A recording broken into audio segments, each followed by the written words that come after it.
time. You guys are really gonna make me talk about the movie where the dog speaks. Welcome back to Taryn Describes the Plot, where I, Taryn, describe to you the plot of a movie. This time, Descendants 2. I already know. You're so excited. Brace yourself and get ready as we continue this absolutely bizarre franchise. Skipping over the immediate fluff musical number, we start off Descendants 2 with our main character, Mal, being bombarded by a mob of interviewers asking her about the upcoming cotillion, which is Ordon Prep's version of prom, basically. And what's this? Mal is a blonde now! If you recall, Descendants 1 ended with Ben as the new king of Oridon, and Mal, being Ben's girlfriend, is seen in the public eye as a sort of lady of the court. She's under a lot of pressure to maintain a proper composure, and she's really struggling with it, because, as we know, Mal is at heart a kid from the Isle. She's used to stealing candy from babies and taking away people's cool hair.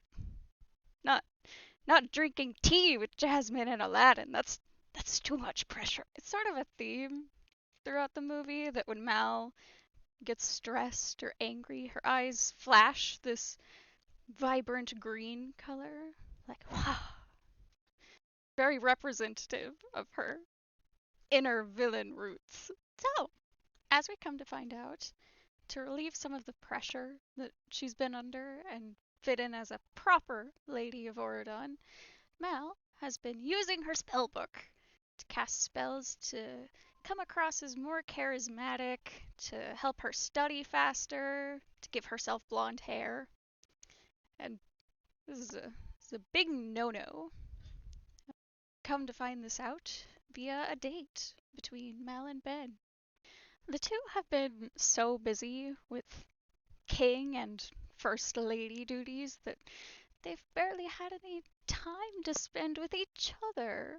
So, when Mal reveals an entire feast that she's prepared for their date, Ben gets a little suspicious where she found the time to cook all of this. And then he sees her spellbook in the picnic basket and finds all of those spells that she's been using. How could you, Mal? Using magic to alleviate your responsibilities? The absolute gall! I thought you were going to turn your spellbook into the museum where it belongs, with Evie's mirror and fairy godmother's wand. He's not mad.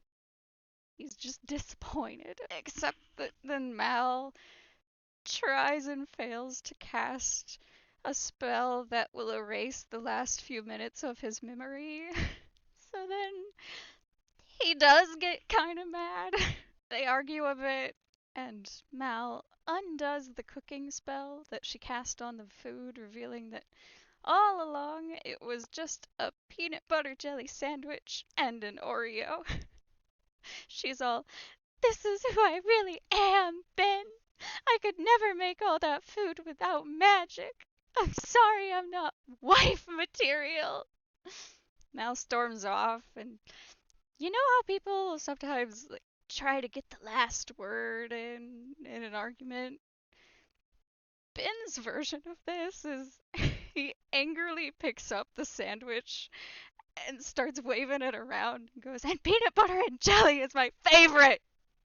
You fucking tell her, Ben. Well, I don't know about you, but I'm a little interested to know what the rest of our protagonists have been up to since the first movie. Evie has been making bank, selling dresses for the cotillion. She's even got her half-dwarf boyfriend helping her out like her little tax man running the numbers. Jay has replaced lacrosse with fencing And oh my god, Lonnie gets a part in this movie? She has her own fencing side plot with Jay. I wonder where this could go. Sexism. The side plot is about sexism. Lonnie tries to join the school fencing team, and Chad, being the on-brand little bitch that he is, points out that, oh, the rule book says the team must consist of a captain and 8 men. You're not a man, Lonnie. Thanks, Chad. Lonnie's retort to this is, if my mother thought that way, we would have lost the war. Which, with her mother being Mulan, that kind of calls into question, is ancient China canon in this universe? And if ancient China is canon, is 1950s England canon as well? Anyway, we'll come back to Lonnie later. Carlos apparently has a crush on Jane. Yes, that Jane. The one that almost brought about the era of evil for some cool hair. Oh my god, I can't believe I forgot to mention her punishment at the end of the last movie was, I love you, but you are on a major timeout. I guess she served her time because Carlos wants to ask her out to prom cotillion. But poor Carlos gets so shy when he tries to tell Jane how he feels. So how does he solve this? Well, he asks Mal to make him a truth gummy. A gummy that if he eats will make him speak all of the truth that he feels in his heart. It'll just come out. The dog eats it. Dude eats the gummy before Carlos can, and just talk for the rest of the movie. And I would probably skip over this plot point entirely if it wasn't actually relevant later.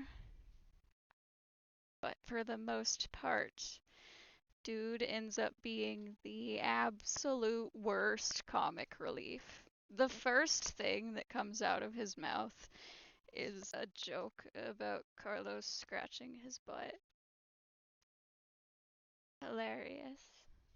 Also worth noting is that Jane has been working with Ben to make a surprise gift for Mal that Ben plans to give to her at Cotillion. Meanwhile, on the Isle of the Lost, we're introduced to 3 new characters.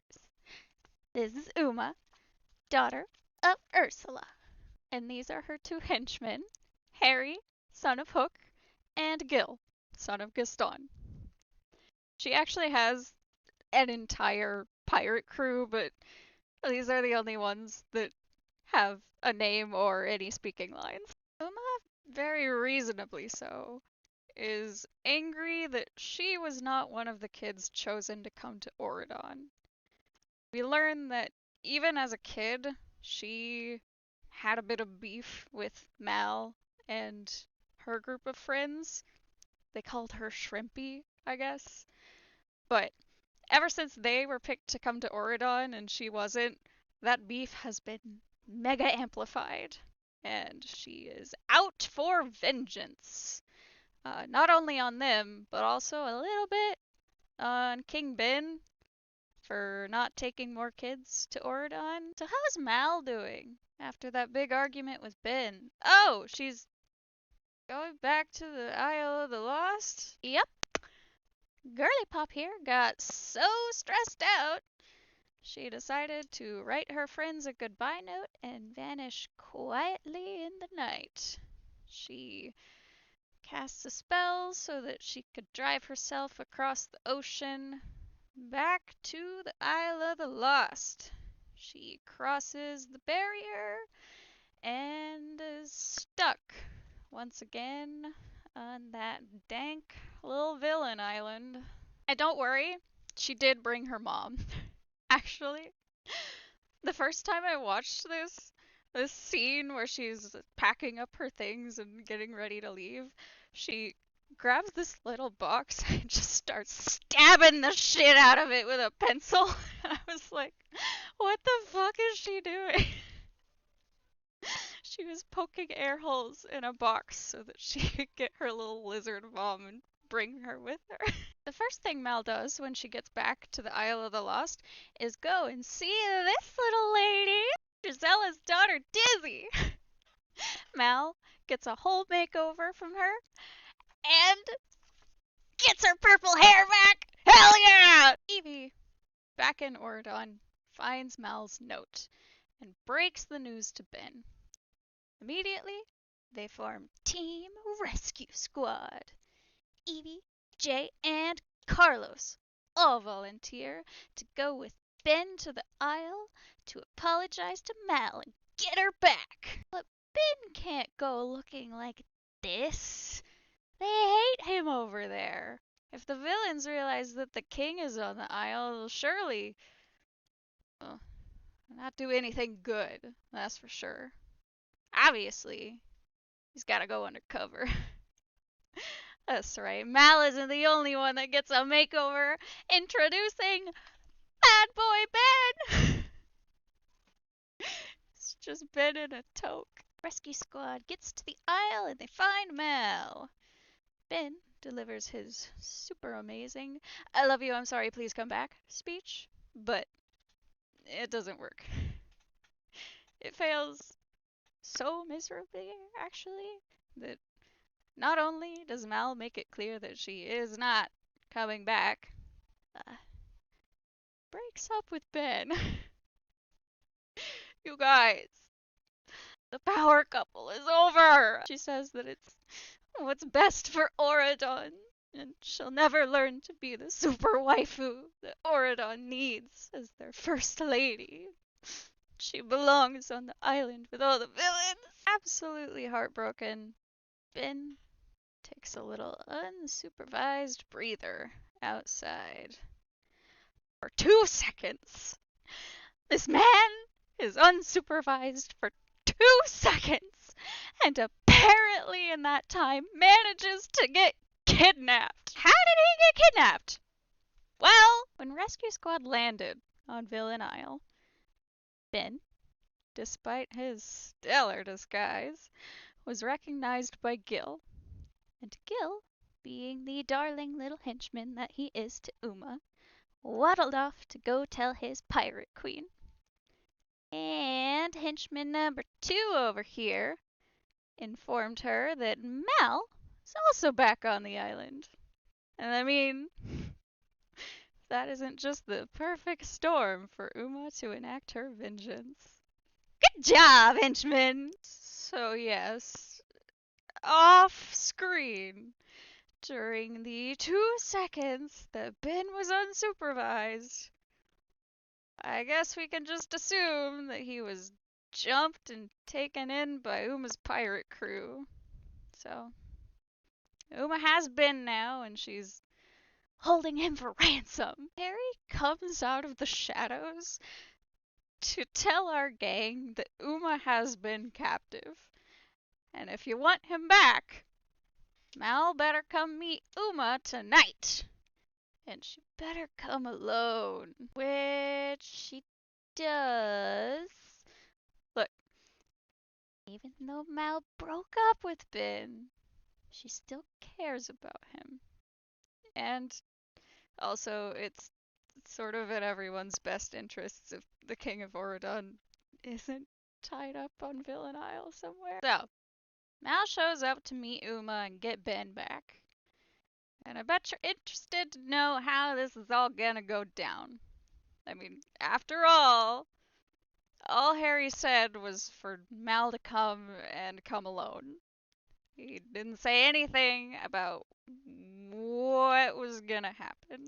So what do we think? Is Uma gonna demand something in exchange for Ben? Is a big fight gonna go down? Nah.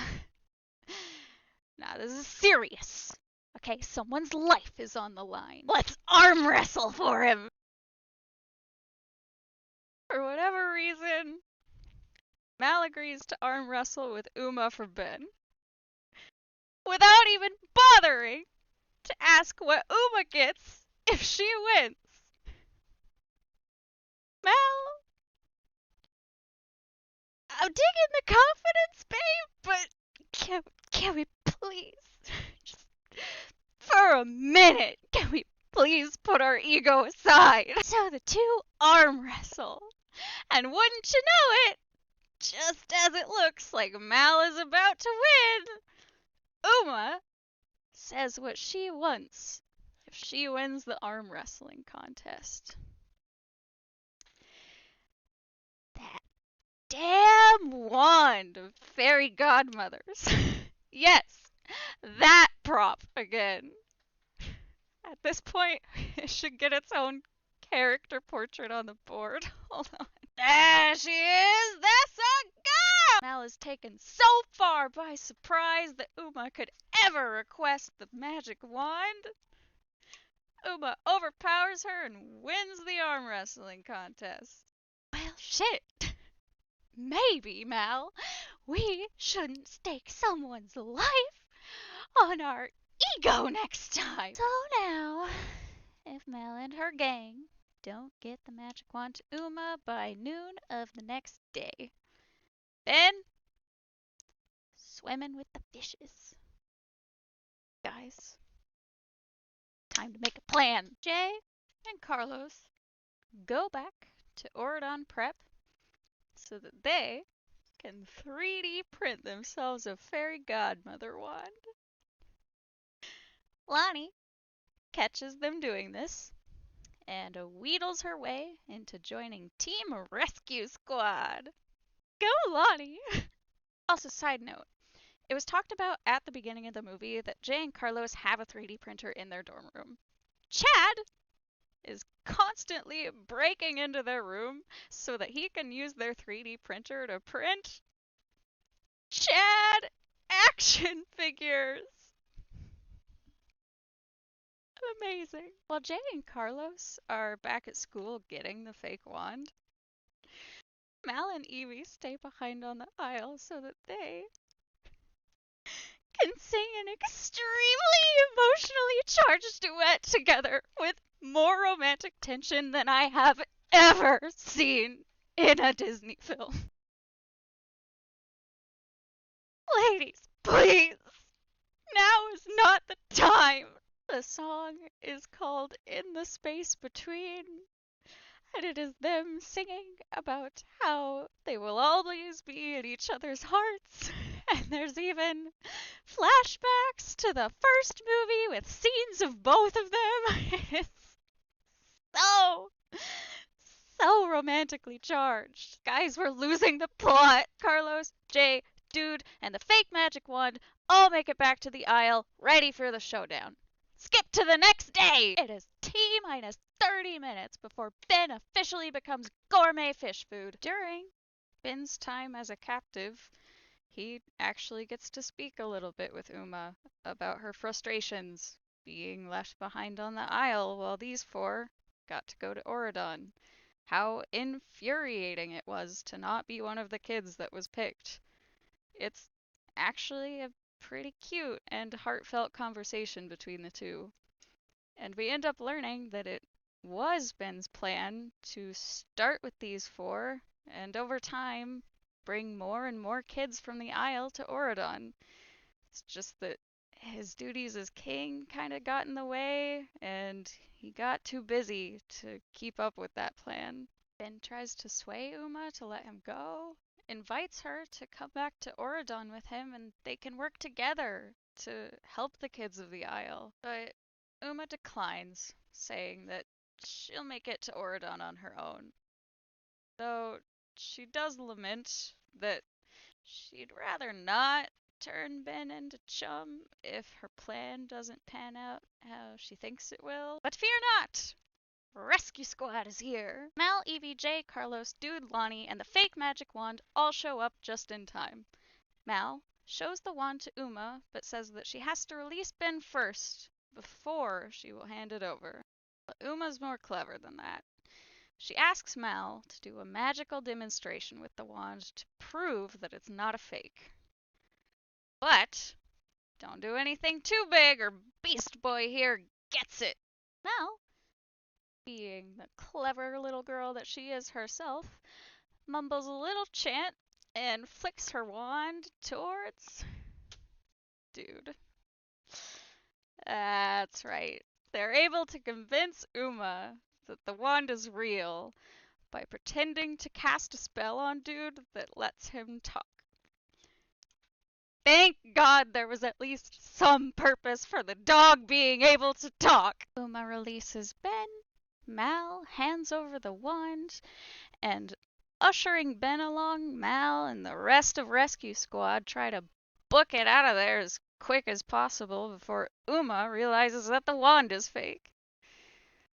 They are just a little bit too late. Uma immediately tries to take the barrier down and realizes that she was given a fake wand before Mal and her gang can get out. The result of this is a sword fight scene that, oh my god, did not need to last as long as it did. It is so long. It is so long. And there's not even a reason for it to be so long because nothing happens. Mal and the gang get out fine. So you're just left with a 20-minute choreographed sword fighting scene that is longer than both the climax of Descendants 1 and Descendants 2 combined. But I'm getting ahead of myself. Let's just... Rescue Squad escapes and gets back in the magic limo that can pass through the barrier. They go home, including Mal, who, by the way, dropped her spellbook back on the aisle and is now freaking out because how will she ever face Auradon without her spells? Especially now that things are awkward between her and Ben, and she's still expected to show up at prom as Ben's lady? What is our girl gonna do? Well, she better figure it out quick, because it's time to get ready for Cotillion! Our protagonist gang gives Mal a much needed pep talk. They tell her that she can just be herself and doesn't have to feel so much pressure to conform to the proper Auradon lady ideal. She doesn't need her spellbook. If Ben doesn't love her the way she is, he's not the one for her. They convince Mal to come to Cotillion tonight and give Ben a chance to love the real her. Huzzah! Carlos finally asks Jane out. Huzzah! Jay gets Lonnie onto the fencing team by finding a loophole in the rules. A team must consist of a captain and 8 men. Everybody welcome your new fencing team captain, Lonnie! Huzzah! And Evie delivers all of her dress commissions that she got for Cotillion and gets that bread. Fucking za! That's what I'm talking about! Everything's looking good? Let's go to fucking prom! Guys, there's like 15 minutes of actual movie left in this movie. Prom, or Cotillion, is taking place on a fancy yacht. And whole school is there, minus Mal and Ben have yet to show up. Also, technically not Audrey because for whatever reason she just does not make an appearance in this movie, which is really funny because, spoiler alert, she is the main antagonist of Descendants 3. So great! Everyone's in their fancy little formal wear, everyone's bopping, and then Mal shows up! Good job, Mal! Everyone's so excited, everyone's so proud of her. She's here to face her fears and show Ben her true self. All that's left is to wait for Ben to arrive. And speak of the devil, because sound the trumpets, King Ben has arrived on scene! He makes his grand entrance, walks across the dance floor to Mal. All eyes are on them. And then sound the trumpets again! Ben's new girlfriend is here! Uma!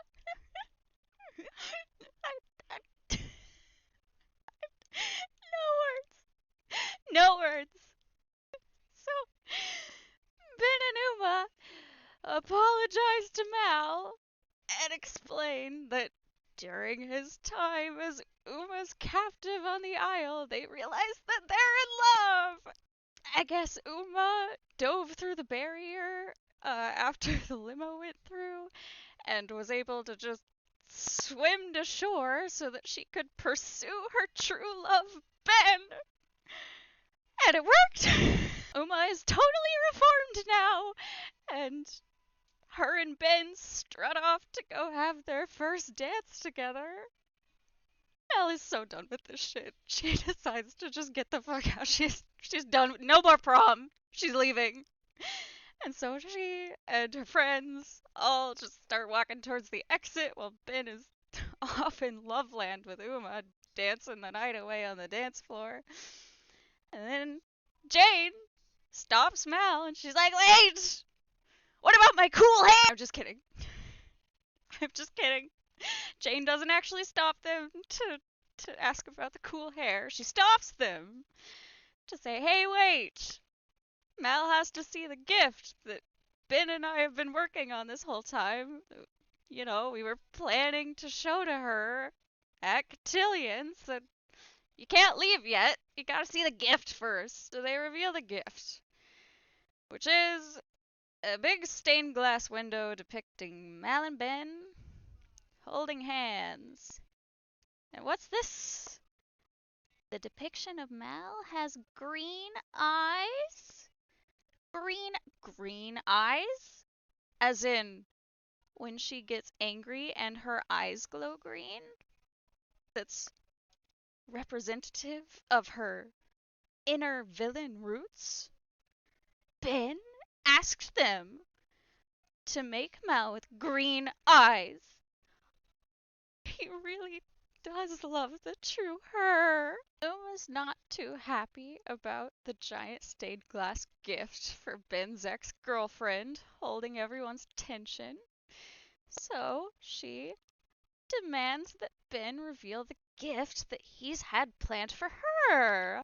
Which he does. He announces to the whole party that his gift to his lovely new girlfriend is going to be taking down that damn barrier that seems to be causing so many issues. He yells at the fairy godmother to take that barrier down. She says no. They argue about it. And during all that, Mal and Evie realize, oh, Uma got a hold of Mal's spellbook that she dropped back on the Isle and has used it to poison Ben with a love curse. Yes, Ben has been love poisoned again. Mal, realizing this, like, I bet, goes and true love kisses the shit out of Ben, breaking that curse.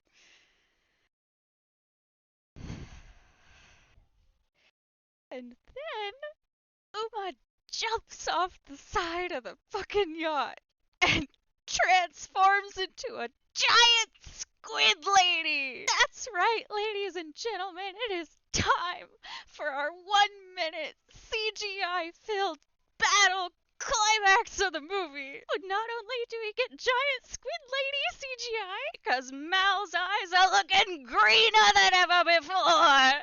You're damn right. Our girl transforms into a dragon and starts blasting fireballs at the giant tentacle lady. Fireball! Fireball! Tentacle whip! And then our boy Ben's gotta get in on this action, so he lets out a battle cry and jumps off the yacht too, another man overboard, all so that he can go and swim in between the giant tentacle lady and the dragon and be like, guys, stop fighting. And you know what?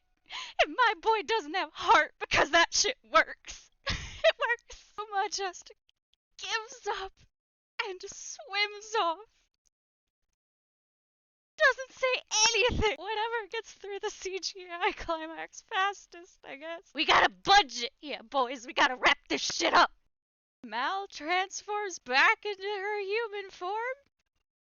They throw a ladder out for Ben so he can get back on the yacht. And I mean, why waste a good party, am I right? Let's get this fucking cotillion started! Dance party and scene. We were this close to having Mal leave Ben for Evie.